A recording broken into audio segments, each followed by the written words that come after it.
What's up, Laker fans? Welcome to the Laker Film Room Podcast. I'm Pete, joined by Darius, and we're going to do a couple of mailbag episodes over the next couple of days. So let's get right to it, D.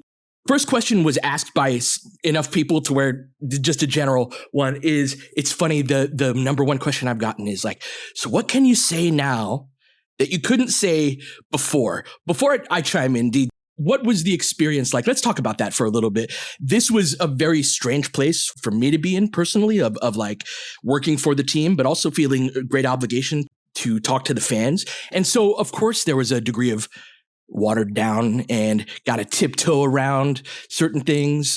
So what was that experience for you? Like most things in life and most relationships in life, there are like a public version of things and a private version of things. It's like family business. Your father might tell you, or your uncle might say something to you, and it's just like, this stays in this room because this is family, and you don't go out and broadcast family business out in other places. And there's a certain veneer that you might want to put on to things, or some things go unsaid. I wouldn't say that it was exactly that, but that's like the metaphor. I will say that from my experience, I always try to lead with honesty and thoughtfulness in all of my basketball analysis, and particularly about the Lakers, and that went unchanged. There was probably a toning down of any like acerbiveness that I might offer on any certain topic. What are these idiots doing? Yeah, you can't go there anymore. Yes. And for people who have followed me for a long time, I have tried to see the good in the team when they're not as good. And I have often tried to then hold the team to a standard when they are good. And I understand the difference between when they're trying to be good and when they are actually good. And so my whole goal in terms of analysis and in speaking about the team and thinking about the team is to always try to bring a certain amount of thoughtfulness to what I'm seeing and contextualize everything I'm seeing. And I would say that went mostly unchanged. Although, again, there are certain depths that in the id part of my brain when it comes to fandom that probably were unsaid when maybe 5 years ago they might have just been blasted out there. Those were the text thread things, right? Yes. And that I didn't like that too, just from a like, I didn't want to be like, oh, here are our real thoughts. Sure. To some extent, there is that's the version where you don't have to self-censor to that degree. I love the point that you made, D, about kind of seeing the good. And that to me is before Lakers employment or anything like that. Just if you know me as a person, and this comes from largely my coaching background, was taking over a team that had been winless in league. And it was like, okay, we've got to build from here. Like, it is what it is. How do we get better? How do we build from here? And a big part of that is being able to be like, all right, well, you can play defense. You can dribble, right? Like you kind of cobble together the good. And so I very much start from that perspective. And this seems like this very Pollyanna-ish, like everything's sunshine and roses. Phil Jackson had a wonderful quote about the importance of being able to see the path to where you want to go, the path to a title. And it's not going to be the same every year. It is infinitely easier to see that path when you have Michael Jordan and Kobe Bryant and all the great players that he did, of course. But his point remains the same, is that whatever you do in life, in my opinion, you can always find a reason to not do it. You can always find a reason why it's not going to work out, why this is a fatal flaw about that. But it's much harder to find the path. And yes. Hey, if this and that, this is how you kind of get to where you want to go. And so from a coach's perspective, that is where I think you are supposed to start every season. You want your coach to be an optimist, and not just an optimist, but somebody who can see an action plan going from that. So a lot of my thoughts on this team, D, over the last few years have been from this is the team that we have. This is what I think we have to do to get the best team that we can be. Yeah, it's the idea of show me what you can do. And then let's work with what you can do in order to try to be the best thing. And that does not mean that we don't see the things that you can't do and how those things are limiting. And I think if you've listened to the pod, you've heard us talk extensively about the versions of the team and what they can't do, what they're not as good at, and how that has limited their ceiling at times. And I think the goal, and this is regular season basketball, but particularly in postseason basketball, the goal is to always try to minimize your weaknesses as much as possible and maximize the weaknesses of the other team. And that's the lens in which I think I've always tried to view the Lakers and what they're trying to accomplish. So you may get a little bit more of the unvarnished version of thoughts at times, but I think the core that we're operating from, or like the base of the pod and of our thoughts, has really gone unchanged. It's just a matter of presentation. Yeah, from my perspective, that's very much the case. The difference is that's not also accompanied by the unhinged D'Lo rant, right? Or something like that where it kind of, the frustrations about something bubble over. You can't do that. And so so that point about starting from that place of, okay, this is the team, what can we do? I think for me can be misconstrued as, just carrying water for the Lakers. It's like, no, I just kind of view the world from a different perspective. Now, that's not a very satisfying answer at all. To be more specific, like I talked very little about upper management. I think to understand the Lakers, I think that understanding the power dynamics of the front office and upper management and how that turns into the roster, I think there's an interesting story to be told there, of which I'd like to tell that over the next, however long that takes over the course of the pod. But I think that it ends up explaining things where there are certain instances where I know a little more information. And so who or what I'm mad at is a little bit different than the fans might be. And so there are some instances where it's like, kind of the fuller story about, say, this transaction or that. But if you tell the details of it, you're also kind of saying you're putting other people at risk. You know what I mean? People who've told you that information. And so I'll do that where I think it's appropriate. And it's not my intent to be evasive, but I do think that there's a certain amount of discretion. Like if you have access to information, you don't have to share everything. But I do think that I do want to get into sort of the dynamics of upper management and all of that over the course of time, because I think that will kind of explain to people in a very long form sort of way what I mean. Yeah, this is a long conversation, and it's one that we could turn into like a non-basketball pod to a certain extent. But one of the things that I pride myself on is just in a communication forum is I can be long-winded at times, but I also feel like I'm pretty discerning. And the thing that you were talking about in terms of what to me, there's always a level of discernment that I respect in the most trusted people who I listen to, right? It's like, you don't need to tell me everything in order for me to understand that you know something. And it takes a certain amount of like courage to a certain extent to hold back at times and say like, I understand this, but I don't need to share it all. And so anyways, this is another topic for another day. So let's get on to the more meaty Lakers-based questions rather than like what you and I are going to say or not say. Yeah, we will see what we say or not say, right? All right, so this first one is a great segue.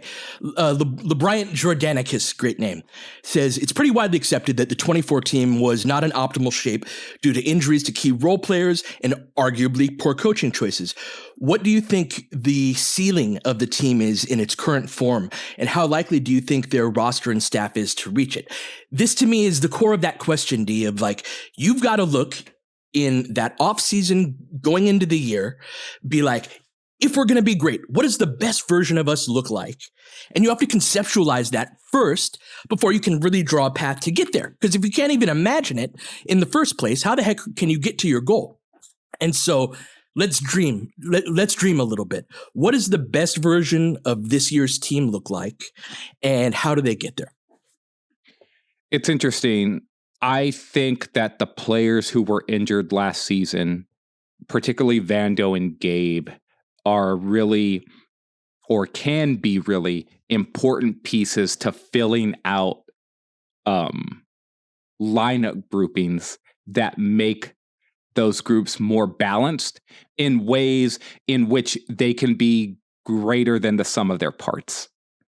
So one of the things I thought was missing a lot last season was that point of attack defense and the ability to then turn point of attack defense into sharper rotations and then being able to clean up possessions on the back end.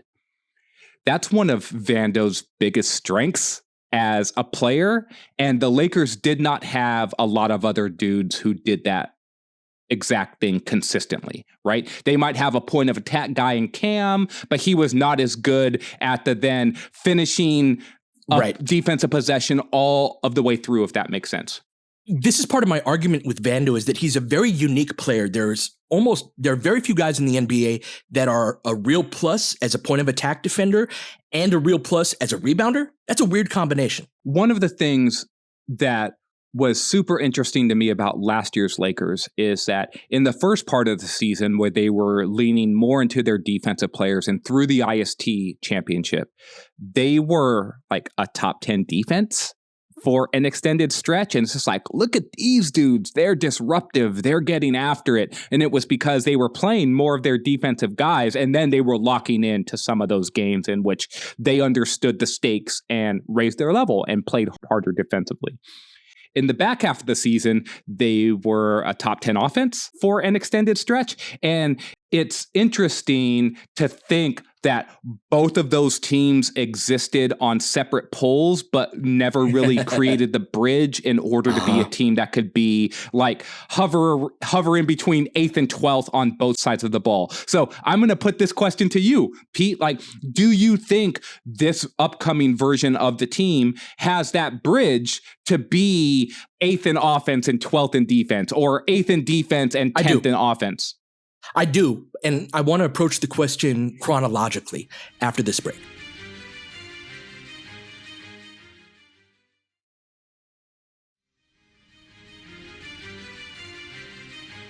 So I think this is a huge culture summer for the Lakers. I've said many times that last year really pissed me off just because there was a level of unseriousness to the team that the quote from the Marathon Man really typified in a lot of ways. And so you got LeBron and AD at the Olympics. So you don't have the big dogs there. What does this summer look like? How many sneakers are squeaking in El Segundo? What does Redick's implementation of what he wants to do? So, for example, the Summer League team stinks. They're so bad. I don't know if you've been watching them or not, but they get beat by 15 every game. And there's just a level of lingering unseriousness that, from a chronological perspective, you got to get that out of there if you want to be 8th or 12th in defense. And I know that seems weird. It's like, what does the Summer League team have to do with? All of it has to do, it's part of what your culture is. It's why the deep bench unit drove me crazy, because it was so symptomatic of a bigger problem of like, we are not serious enough. And so that is one of my one of the things I'm most optimistic about with Redick is that he totally has that level of seriousness. That's not a question at all. And so how can his presence and his staff with McMillan and Brooks and other guys that they're bringing aboard, how can they flip the culture from where it's at right now? This is a changeable thing. We can always become serious when we choose to be, but this is the time for that to happen has to happen first to lay the foundation for all the good stuff to be built off of. I 100% agree with the culture stuff and just the seriousness. It's the thing that stood out to me most about the 2019-20 team. Yes. When Frank Vogel got hired, the team was in shambles. Seemingly, like they were being hammered repeatedly in the press. Magic was on First Take, and there was just all this stuff going on where Pelinka was in the crosshairs, and the Lakers had not yet made the AD trade, but like there was so much stuff from the trade deadline through the end of the season that just made things just really, really hard. And when training camp started, Pete, there was this vibe to the team that they got it and they understood the assignment. And if there's one thing that I would ask fans to look for very early in the process, not now in the middle of July, but when we start to get reports about LeBron's summer camp thing that he'll do, like the stuff that he'll do like before training camp starts. So that's normally like late September or early October where he'll gather the folks together. Coming out of that and into camp, what is the vibe around the team and how serious do they look? And then going into those first preseason games, that's something that I'm going to have my antennas up for, even beyond the roster stuff, which we're going to get into. We could go on in forever about this. What's our next question, Pete? This one comes from Darwin. Darwin, hope you're doing well, man. Do you think Rui or Vando will have a bigger role on the team next year? That, to me, D, is sort of a central, you can take one of two paths. Now, it's all predicated on health, of course. I'm sure Darvin Ham would have loved to have Jared Vanderbilt last year, precisely for what you said about, like, they didn't have many other people who did the things that he did. So when he was out, you were just, and in a lot of ways, like, Gabe was the next guy up to do some of the things that Vando did, especially on the ball. But I do think that Rui and Vando, here we are in a time warp, having the same conversations we were a year ago, but in a different light. So I love Rui. And I think last year he showed a lot of what he could be offensively as an off-ball worker and a matchup buster when he was in lineups next to LeBron and AD. And I think that those groups can still continue to cook regardless of what offensive structure the team runs. There's just a lot to like there. In my heart of hearts, though, I am a Vanderbilt advocate, and I'm hoping that his role increases. And I am eager to see, Pete, how Vando can play offensively in a 5-out system surrounded by the type of talent that the Lakers can surround him with offensively, and what that means for his success offensively and how he can incorporate into the team structure offensively. Because when he's healthy, he does so many good things defensively and on the backboards and as a grab and go player. And he can be a primary dude defensively, but a guy who is sort of a bridge player offensively that really intrigues me. And so Rui is more of a finisher, and I see Vando more as a conduit offensively that can really help grease the wheels. There are challenges there with him, but I'd be lying if I didn't say I'd like to see Vando take a step forward within the context of Rui having a similar role to what he had last season, even if that means Rui going to the bench and coming off as a reserve rather than it, because that's what I advocated for a year ago at this time.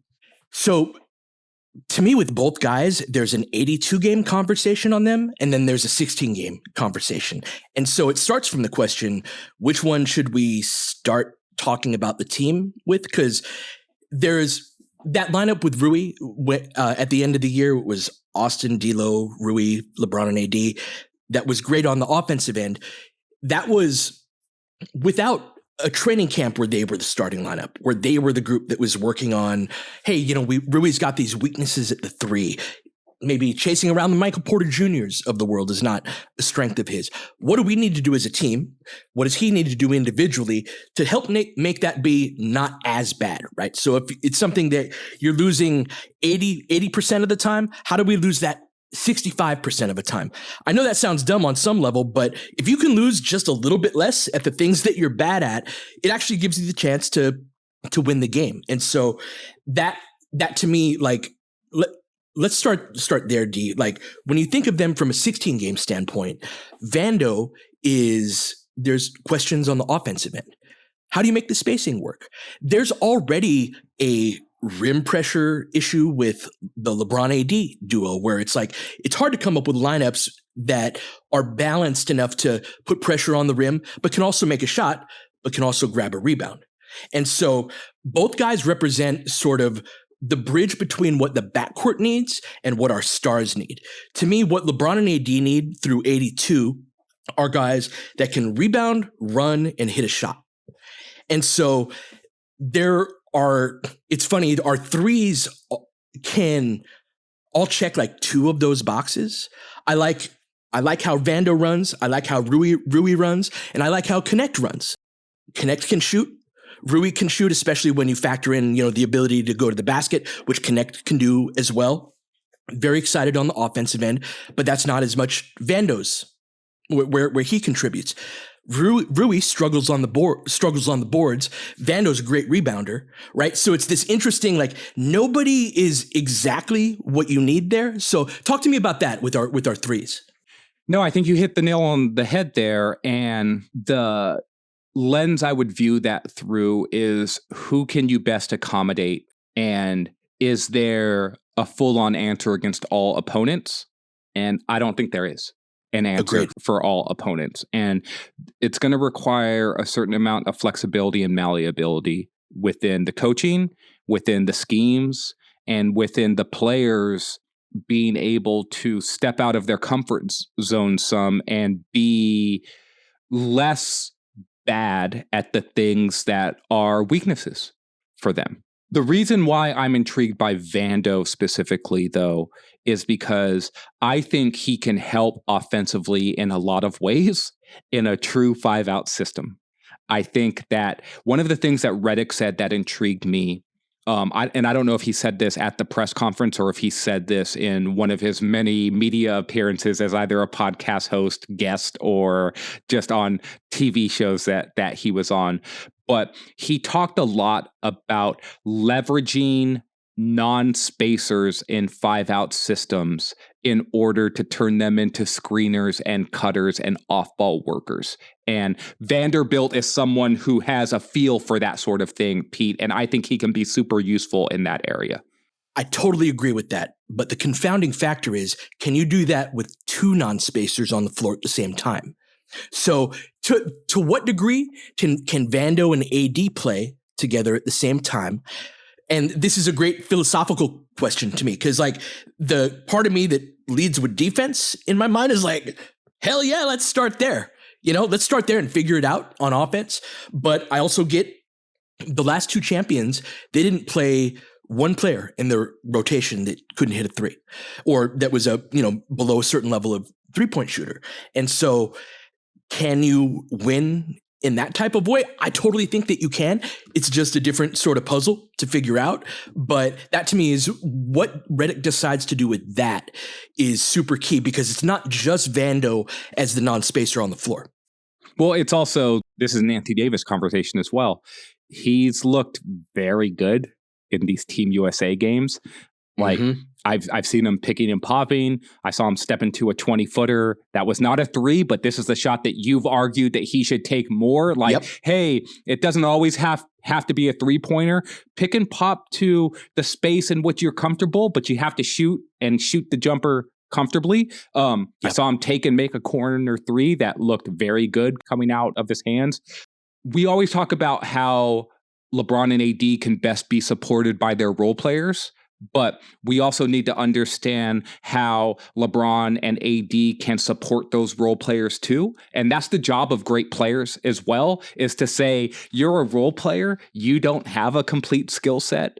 Here's how I can elevate you in certain ways. And one of the ways that you can help elevate a Jared Vanderbilt is for AD to get some of his jumper back, is for LeBron to be comfortable taking the number of threes that Redick wants him taking, right? Because if those guys aren't doing some of those things, the coaches are going to have to turn to alternatives that are going to help fill in the gaps for what the lineups actually need. And so, again, I'm going to advocate for Vanderbilt because I think his skill set is needed for high-level basketball, both in an 82-game sense and in a 16-game sense. And I think that if they can find the right role for him offensively in a 5-out system versus a 4-out system, which is what he played in for the Lakers when they made their conference finals run, and there was like diminishing returns with his offensive performance as the playoffs got deeper and deeper and deeper.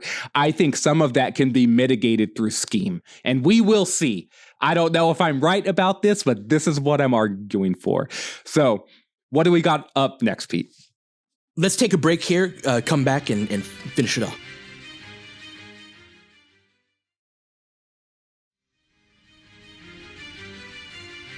So this is a question coming from slickrick_idrum. And he asked a question about D'Angelo Russell. And I think that this is a pertinent question. Rick asks, if D'Lo remains on the team, parenthetically, which is growing more likely, how should JJ Redick use him differently than last year? Could a 6-man role make more sense for him?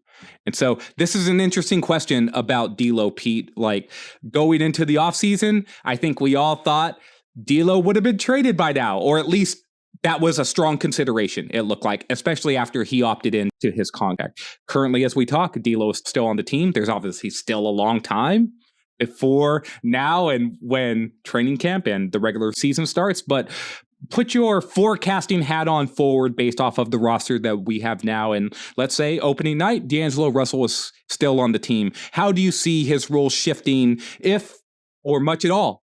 What should Redick be doing here?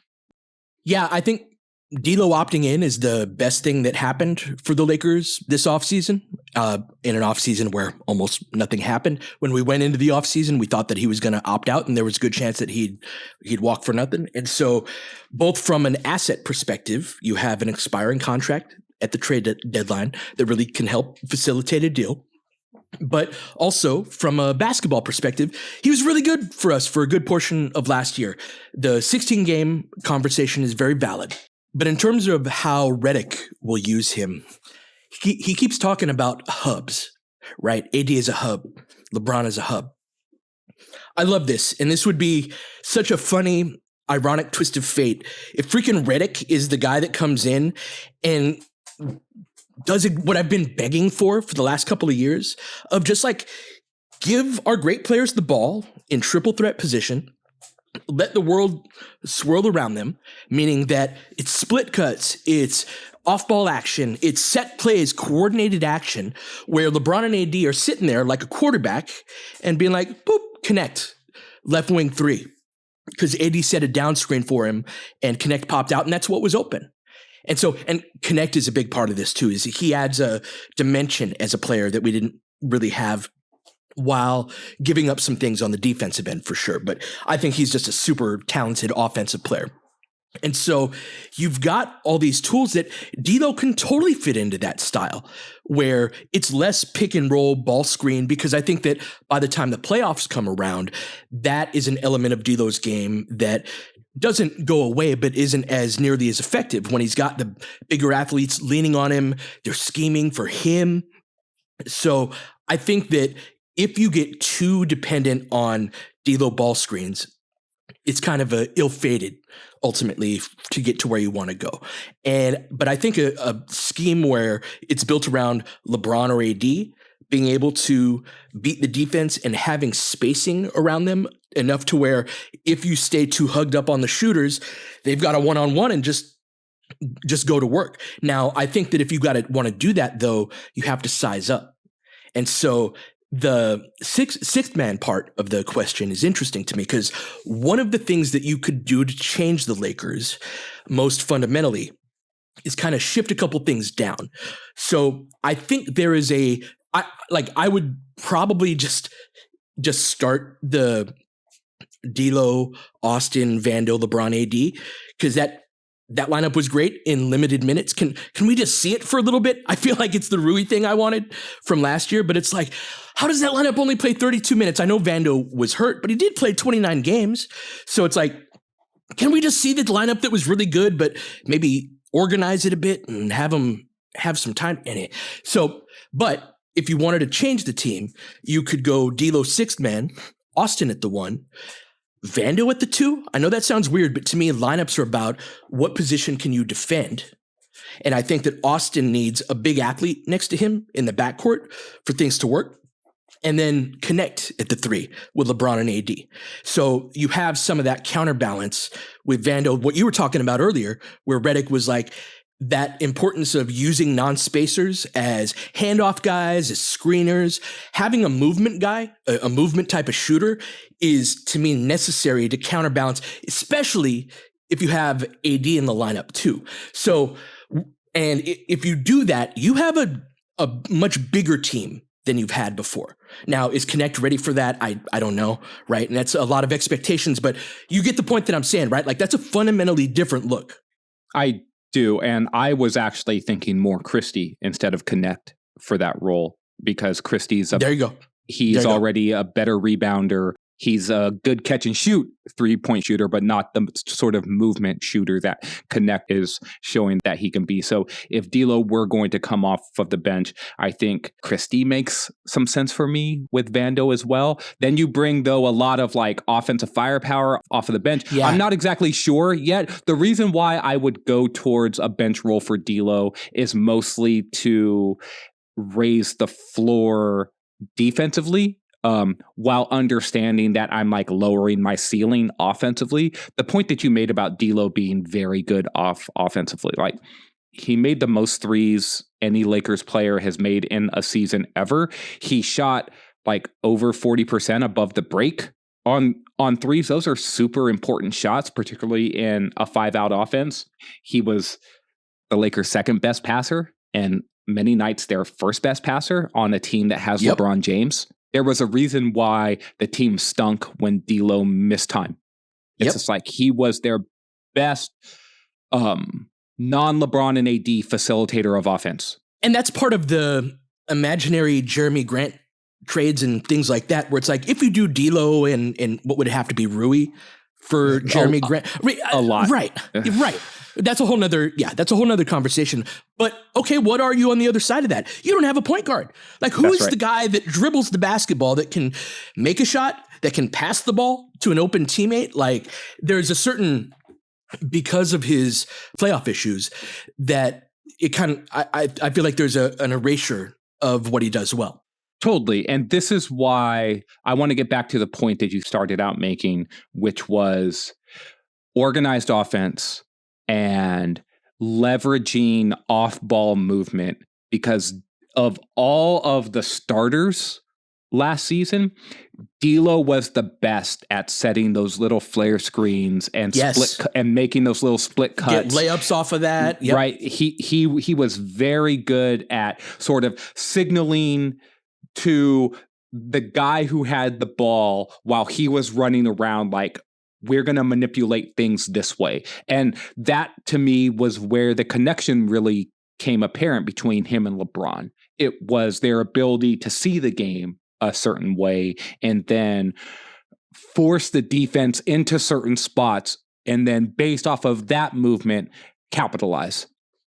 And so I don't think that JJ Redick going to more of that, I don't think Redick doing that stuff exactly is a change, but I think doing it more often or emphasizing that would be the sort of change that I envision helping to facilitate getting the best out of D'Angelo Russell. So D'Lo can beat you with his mind. That's one of the places where he can really best other players. So if you put him in that situation more often, he's probably going to get more wins in that way, right? But if it's a ball screen type of offense, he's going to have a ceiling in that respect. That said, like, his catch and shoot three isn't reliable enough. He's very much a rhythm player. So when he's on, he's so on. It's one of the funnest things to see in the whole sport. But when he's off, he's sailing threes wide left that are wide open, you know? And so to me, if the Lakers want to win a championship, I think they have to have a closing five that doesn't include him that is really, really, really good. I think that's hard to get to cap-wise. So let's wrap up there. We have a ton more questions to get to. We'll get to tomorrow and in a little more rapid fire, but this was fun. We're going to do these until we run out. So thank you. You've been listening to Laker Film Room Podcast. We'll catch you guys next time. James has got it in low to McHale. McHale wants to turn. He's double teamed. Just pass out in front. Broken up by Worthy. Tip to Magic. Worthy dives on his belly. Magic scores. There's Magic got it. Magic fires. It's good. The Lakers win the game. The Lakers win the game. Rebound is Lonnie. 3 seconds left. Van Exel to win it. It's on the way. Good. Kobe Bryant, 48 points, 16 rebounds. Shot with his 8th block shot that ties an NBA Finals his record. A lot of Laker fans sticking around for this. You're seeing something that's very rare indeed. A Laker to get MVP chance in Boston. Of all places. Are you kidding me? Kobe, hard to believe. Are you kidding me? Unreal. Are you kidding me? Lakers looking to push. Bryant spinning in the lane. Back for Gasol. Pretty pass. And it's back to a three-point game. Kobe Bryant picked up by Bell. There's the move. 2, 1. Listen. Unbelievable. For the victory. It's over. Shot clock now to 5. Bryant. Yes. And that was a little tap to Alvin Gentry.